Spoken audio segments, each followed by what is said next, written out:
Ini kan nggak tahu kalau saya salah lihat apa nggak, soalnya kebanyakan kan nasional nih saya lihatnya. Di DKI ini nggak masuk nih kalau nggak salah. Ini kenapa? Apa memang posisikan ketua nggak nyalek atau gimana atau apa nih sebenarnya? Ya saya sendiri ya. Memang saya kemarin nggak nyalek. Apa alasannya? Jadi ya saya jadi ketua DPW DKI Jakarta itu dari tahun 2017. Sebelumnya saya sempat jadi ketua Jakarta Pusat dari 2015. Jadi 2 tahun ketua Jakarta Pusat 2017. Saya juga dulu kan kerja di Balai Kota. Berhenti kerja di sana pas pada saat yang bersamaan diminta jadi ketua DKI Jakarta. Dan waktu itu saya punya pemikiran, ini partai baru. Partai ini lolos verifikasi KPU aja kita belum tahu. Banyak yang bilang, nggak mungkin lolos lah PSI ini. Partai ini ikut pemilu, apakah bisa dapat suara, kita belum tahu. Apalagi dapat kursi. Nggak ada yang tahu. Di Jakarta pun apakah PSI akan dapat kursi, nggak ada yang tahu. Nah, dalam kondisi seperti itu, benar-benar kita baru mulai dari nol, bangun dari nol, dari awal. Saya merasa punya tanggung jawab. Kalau saya nyalek juga, yang akan memastikan partai ini kuat menghadapi kampanye, siapa? Kalau ketuanya terlalu sibuk. Saya bukan bilang kalau ketua partai baru nggak boleh kampanye, nggak boleh maju, nyalek. Silakan aja hak masing-masing. Tapi buat saya pribadi, sebagai ketua DKI Jakarta, waktu itu saya putuskan saya nggak usah maju. Tapi saya tahu banyak anak-anak muda yang mau maju, saya dorong, saya dukung. Dan saya pastikan di dalam dapil-dapil setiap daerah pemilihan itu koordinasi dengan baik. Dan tugas ketua DPW apa sih? Sebenarnya tugas ketua DPW, mungkin orang-orang bertanya, tugas ketua partai apa sih?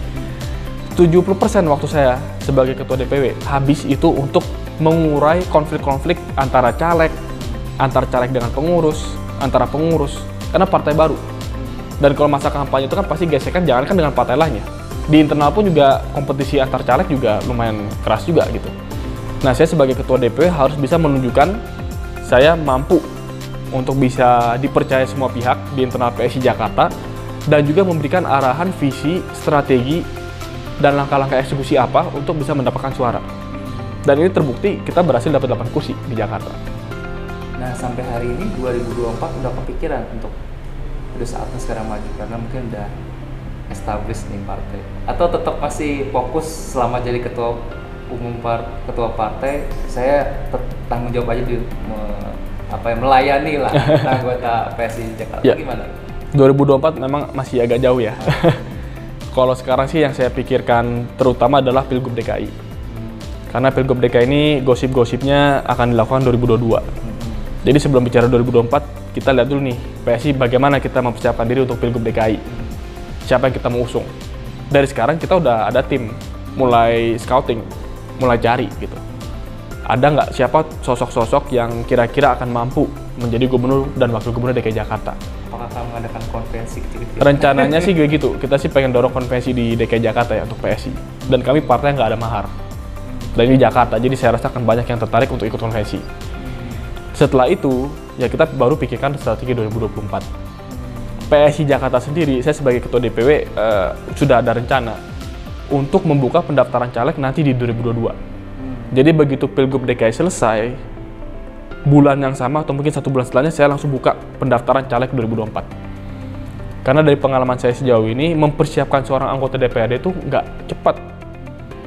Orang mungkin mau memutuskan maju nyalek, ya udah tiba-tiba memutuskan daftar partai, kemudian nyalek, kalau beruntung kepilih, kalau nggak beruntung nggak kepilih. Tapi kita nggak mau seperti itu.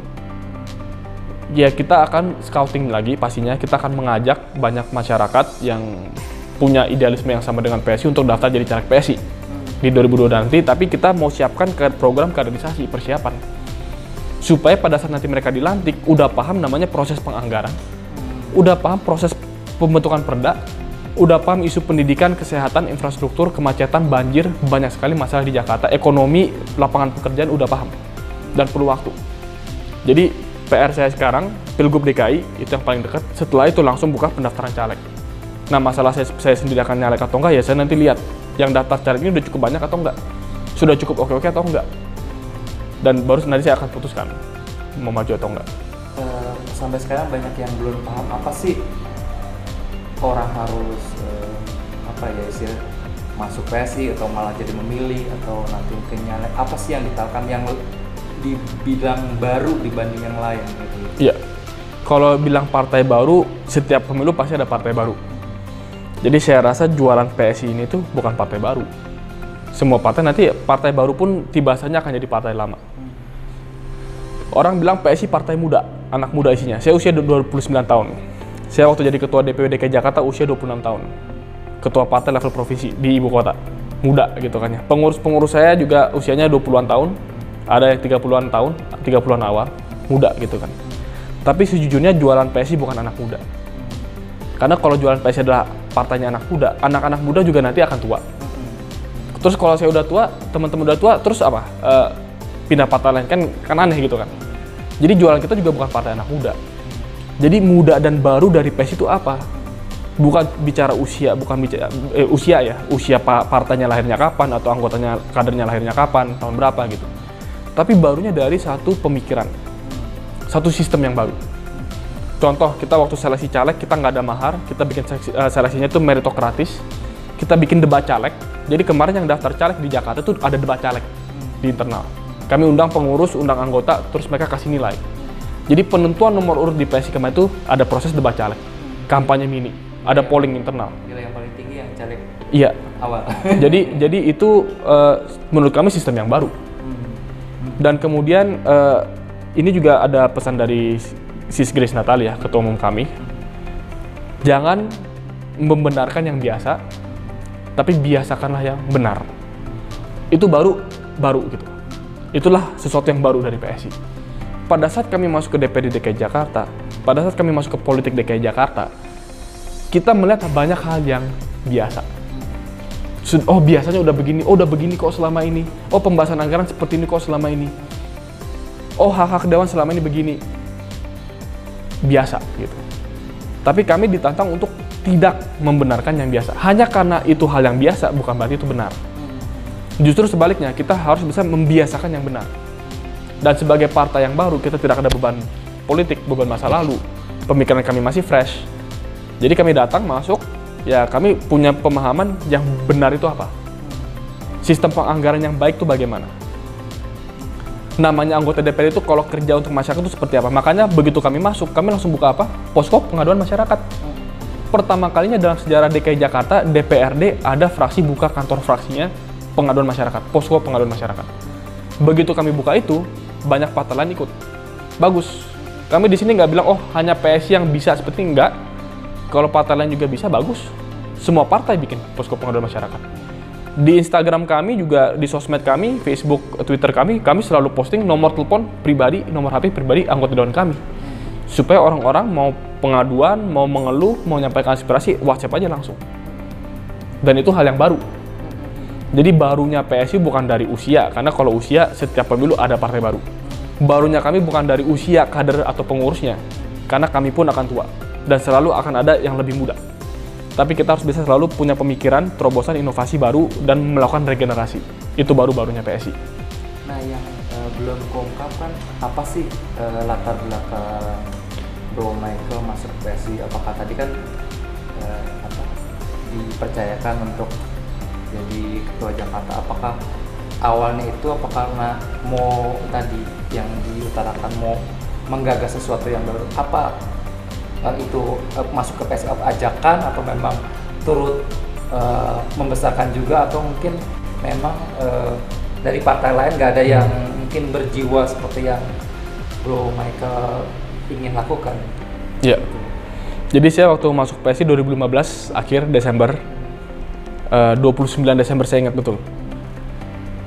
Saya di-chat sama ketua PSI Jakarta sebelumnya. PSI berdiri 2014 November. 1 tahun kemudian saya baru bergabung. Jadi kan PSI terbentuk itu langsung segera cari pengurus level provinsi.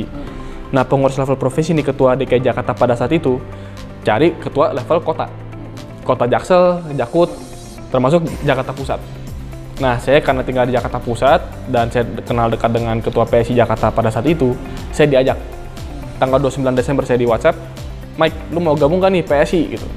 "Ini partai apa lagi nih, Bro?" gitu. Gitu-gitulah. Ketemu, ngobrol-ngobrol, ya akhirnya saya tertarik, saya masuk sebagai ketua Jakarta Pusat. Habis itu ya saya dapat banyak. Mau aja. Ya kenapa saya mau masuk PSI? Apa udah karena teman yang ngajak, atau Ya, ada faktor itu juga sih ya. Jadi saya percaya dengan orang-orang PSI yang ada, pendiri-pendiri PSI saya kenal sebagian dan saya yakin dengan mereka. Dan saya juga melihat masuk ke PSI ini potensinya besar. Waktu itu saya berpikir kalau saya mau aktif jadi pengurus di partai-partai yang lain, udah penuh. Daftar antriannya panjang, budayanya sudah terlalu kuat. Tapi kalau saya mau membantu mendesain partai politik harusnya seperti apa, kalau saya masuk ke PSI, ruang geraknya masih banyak. Dan itu yang terbukti kami lakukan di Jakarta. Jadi prinsip-prinsip yang saya punya dan teman-teman pengurus lain punya, kita satu padukan, itu kita terapkan di DKI Jakarta. Jadilah PSI yang seperti ini di Jakarta, jadilah anggota DPD kami yang seperti ini juga di Jakarta. Karena kami punya ruang gerak untuk bereksperimen. Nah, itu yang saya suka dari PSI. Kan membangun partai baru kan butuh tidak hanya tenaga, tapi mungkin materi segala macam gitu. Gimana ini mengkondisi, apakah Bro Michael maaf nyerempet pribadi, apakah ya masalah ekonomi sudah selesai lah, mungkin sekarang masalah aktualisasi, berkarir, berbakti pada bangsa, negara, atau berbuat banyak sama rakyat lagi gimana nih sebenarnya? Ya, jadi kalau anak muda kan suka alasannya dia mau mencari jati diri dulu, mau nabung dulu, berkeluarga dulu, dan itu semua sah. Itu hal yang baik gitu. Dan saya juga ngajak teman-teman saya gabung ke PSI atau nyalek dari PSI kemarin, banyak orang-orang top yang lebih hebat dari saya. Lebih mapan juga dari saya. Saya juga begini-begini aja kok gitu hidupnya. Jadi kalau bicara soal selesai dengan diri sendiri, definisinya apa? Ada orang udah gelar S2, S3 masih merasa belum selesai dengan dirinya sendiri. Ada orang yang mungkin udah punya rumah, udah punya mobil, udah menikah, udah punya anak, udah stabil, masih merasa belum selesai dengan dirinya sendiri. Saya belum punya itu semua. Saya belum menikah. Ya saya juga mobilnya sederhana saja, Avanza gitu kan. Buat saya itu udah cukup. Dan saya rasa nggak harus nunggu mapan-mapan banget, nggak harus nunggu punya rumah atas nama saya pribadi untuk masuk di politik, jadi pengurus partai politik. Saya ngeliat ada kesempatan, saya ambil. Dan jadi selesai dengan dirinya sendiri ini bukan dari apa yang dimiliki, dari sisi materi ya, tapi hasrat yang dimilikinya apa, keyakinannya apa. Orang nggak akan pernah puas kecuali dia memutuskan dengan dirinya sendiri bahwa dia sudah cukup. Ya kalau ya maksudnya saya bukan berarti kemudian saya nggak nabung ya, saya tetap akan nabung ke depan. Saya berharap suatu saat nanti bisa beli rumah saya sendiri dan seterusnya gitu ya. Tapi saya nggak merasa harus punya itu dulu baru hidup saya selesai. Dari sekarang pun saya merasa hidup saya sudah selesai. Bahwa punya rumah, punya apa segala macam itu tambahan aja. Tapi hidup saya dari sisi identitas saya udah selesai. Ya saya punya prinsip agama saya juga gitu, yang menyatakan saya udah selesai dengan diri saya sendiri. Pencapaian tertingginya apa nih? Kira-kira, walaupun masih, apakah nanti suatu waktu entah apa ya, presiden atau apa gitu, atau pengusaha apa sebenarnya yang sekarang baru kelintas? Yang pasti saya sekarang fokus di politik. Saya nggak ada kerjaan lain, cuma saya fokus politik aja, ngurus PSI di Jakarta. Masalah saya mau jadi apa ke depan, saya jujur aja nggak punya ambisi. Saya nggak mikir ke sana sama sekali sih. Impian saya cuma kalau saya misalkan ngeliat ke luar dari gedung ini, pinggir jalan gitu, saya ngeliat masih banyak anak-anak yang putus sekolah, artinya masih ada masalah gitu. Jadi saya mau posisi saya itu ketua partai, mau posisi saya nanti mungkin saya maju jadi pejabat publik, atau saya cuma level staff kayak dulu saya di balai kota, bagi saya ya sama aja, yang penting arahnya kemana saya udah tahu gitu. Bro Michael, bisa diceritain sedikit gak, walaupun nanti mungkin kami harus wawancara juga, awalan dari Bro Giring mau maju jadi capres itu sebenarnya mungkin walaupun bukan di DPP tapi paling mungkin ngerti perataan informasinya itu apa alasannya ke sana gitu, apakah memang menawarkan juga sesuatu yang baru atau alternatif atau gimana sebenarnya itu asal saya rasa yang bisa jawab Bro Giring ya, saya juga nggak pernah kayak nanya langsung ke Bro Giring gitu. Tapi kalau yang saya lihat, Bro Giring kenapa mau maju jadi calon presiden dari PSI, ya Bro Giring juga punya harapan. Beliau punya harapan bahwa tokoh-tokoh yang ada sekarang siapa-siapa aja. Yang mereka tawarkan apa? Kenapa PSI partai baru nggak bisa memberanikan diri untuk menawarkan visi alternatif juga, program-program alternatif juga. Dan Bro Giring sebagai PLT Ketum yang merasa juga, ya kalau ketua umum partai lain berani nyapres, kalau bicara soal survei bukan cuma Bro Giring doang yang surveinya masih agak di bawah, banyak yang lain juga pede-pede aja. Tapi kita ini mau nyapres niatnya apa dulu gitu. Apakah kita merasa mampu membangun suatu sistem dan suatu program kerja yang kita tawarkan kepada publik? Kalau iya ya kita maju. Jangankan Bro Giring, caleg-caleg PSI kemarin di Jakarta, ada yang masih kuliah udah nyalek. Kalau dibilang, lu siapa lu mau maju jadi capres, mau maju jadi calon gubernur? Ini juga sama, siapa anak-anak bocah-bocah PSI ini, siapa kalian merasa diri kalian layak jadi anggota DPD Provinsi DKI Jakarta yang anggarannya 80 triliun. Tapi kenyataannya, orang-orang yang bukan siapa-siapa ini, 8 orang terpilih, yang nggak bodoh-bodoh banget juga, mereka punya kemampuan, tapi mereka bukan orang paling pintar di Republik ini, bukan orang paling berpengalaman. Ada yang baru mahasiswa, Bro William Aditya Sarana, dilantik jadi anggota dewan, statusnya masih mahasiswa. Jadi Bro William ini dilantik Agustus 26, wisuda itu 1 minggu kemudian. Jadi waktu dilantik masih statusnya mahasiswa. Tapi waktu nyalek, ya mungkin orang bertanya-tanya siapa dia, siapa lu mau jadi anggota DPRD. Itu yang menarik dari PSI dan dari anak-anak muda yang ada di PSI. Kita orang-orang yang tidak takut bermimpi, termasuk Bro Giring. Bro Giring tidak takut bermimpi untuk menjadi calon presiden. Apakah Bro Giring akan mampu menjadi presiden Republik Indonesia? Dia punya PR 3-4 tahun ke depan untuk membuktikan. Sebagai PLT Ketua Umum PSI, apa gebrakannya? Bagaimana Bro Giring bisa membawa ketegasan di dalam PSI, membawa visi politik. Satu contoh saya kasih. Waktu soal RKT ini, yang kenaikan tunjangan ini, saya sebagai Ketua DP rapat sama fraksi. Terus saya lihat-lihat kondisinya, wah ini sulit nih, jujur aja sulit. Kenapa? Karena kalau kami ambil sikap tegas, menolak, kami tahu pasti akan ribut di dalam, di DPRD. Saya sebagai Ketua DP juga mikir-mikir nih sama teman-teman fraksi juga kita mikir-mikir. Saya telepon Bro Giring, lapor dari DPW, karena di PSI kita transparan.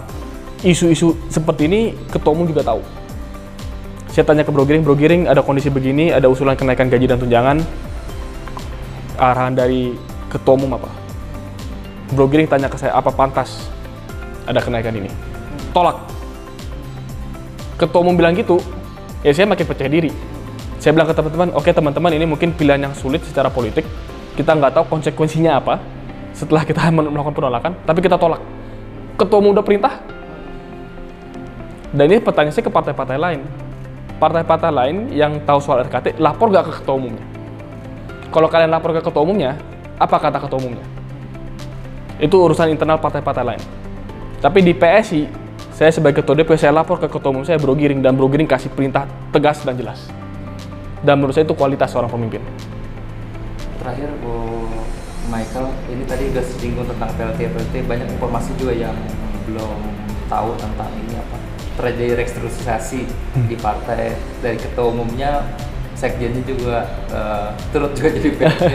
Ini gimana sebenarnya, apa ininya latar belakang, mungkin bisa diceritakan ke publik supaya mungkin lebih jelas, karena kan video gitu dibanding teks bisa di segala macam. Terus apa sebenarnya ininya, tujuannya gitu di DPP gitu. Ya, jadi saya rasa di DPP ini ada pemikiran kita harus bersiap-siap ke 2024. Tentu kita harus berpikir strategi apa yang harus diperbaiki, komposisinya bagaimana untuk bisa mengeksekusi strategi tersebut. Dan untuk bisa menuju 2024 ini perlu ada penyegaran, perlu ada penyesuaian. Kenapa nggak KLB atau Munaslup atau apa gitu? Biar ini, kenapa PLT kita, kan nanggung ke kebijakan dan kita ada, kalau istilah kita mungkin bukan Munas, kita ada Kopdarnas. Iya itu maksud saya. Kopi Darat Nasional. Jadi keputusan-keputusan ini kita bahas bersama-sama dengan Ketua DPW se-Indonesia. Bahkan Ketua Kota Kabupaten pun juga sudah diinformasikan terkait dengan arah seperti ini. Dan kami semua sepakat, solid mendukung proses restrukturisasi ini, bahwa ada PLT Ketua Umum, karena Sis Grace juga akan kuliah S2. Kita kan masih anak-anak muda ya, ada impian S2 ya, saya rasa itu bagus juga ya, Sis Grace juga bisa S2 gitu. Dan Bro Giring juga bersedia. Bro Giring juga orang yang seperti tadi saya jelaskan, punya kualitas kepemimpinan.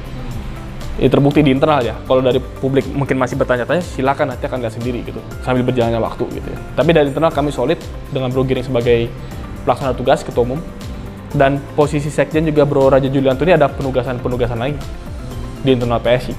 Dan kami rasa oke, kita coba kasih kesempatan, ada orang baru, Sisdea bergabung jadi PLT Sekjen. Kami partai yang terbuka dan kami menyikapi hal-hal seperti ini sebagai hal-hal yang biasa aja gitu. Kapan di Kopi Darat Nasional, Kopdarnas, jadi ya. statusnya penuh ketua umum Oh, Polsek. kalau itu kita belum ada rencana sih. Artinya kan kenapa statusnya pelaksana tugas ya rasa banyak pertimbangan dari level DPP dan juga di kami ketua-ketua DPW ya kami ingin melihat sepak terjangnya juga gitu. Sebelum Progression. iya. Istilahnya. Dan ya kalau Sisi Grace kan sebagai ketua umum kami masih Sisi Grace. Dan 1 tahun ini memang lagi ini kan Karena di sana belum bisa Betul, menjalankan betul. tugas secara penuh, Iya, akhirnya iya. dimandatkan dulu sementara. Iya. Ya jadi ya kami harapkan setelah selesai nanti ya Sisi Grace juga akan kembali aktif gitu. Demikianlah perbincangan kami pemirsa Gema Pos TV dengan Bro Michael Victor Sianifar tentang suasana DKI terkait RPBD, tentang kondisi PSI, dan terakhir tentang mengapa beliau memilih PSI untuk mendampingi hidupnya. Sampai jumpa di wawancara perbincangan selanjutnya dengan tema-tema yang lebih menarik. Selamat pagi, salam. Selamat pagi, salam.